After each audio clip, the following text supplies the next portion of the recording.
আজকে সকাল থেকে ইউটিউব, ফেসবুক, ইনস্টাগ্রাম খুলে একটা ভিডিও দেখছি। সেটা হচ্ছে 888-এর ভিডিও, ম্যানিফেস্টের ভিডিও। কালকে 8 তারিখ, আগস্টের 8 আর 2024-এর 2+2+4 নিয়ে 888।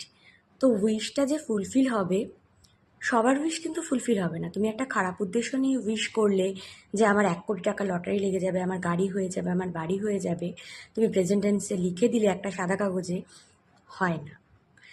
তোমার এমনই উইশ ফুলফিল হবে যেটা তুমি কর্মফল হিসেবে পাবে। মানে তোমাকে কাজটা করতে হবে। হ্যাঁ, তুমি চাকরিটা হয়তো ইউনিভার্সের কাছে চাইতে পারো, কিন্তু চাকরিটা তোমাকেই করতে যেতে হবে। এমনই কোনো উইশ যেটা তুমি চেষ্টা করছো, ইন্টারভিউ দিচ্ছ চাকরির জন্য, তবেই তুমি পাবে। এমন কোনো উইশই ফুলফিল হবে। কোনো খারাপ উইশ কিন্তু ফুলফিল হয় না। কী ধরনের উইশ ফুলফিল হবে তাহলে তোমরা বুঝতে পারলে। সেই মতো কিন্তু করবে। যে কোনো ইচ্ছে কিন্তু পূর্ণ হবে না।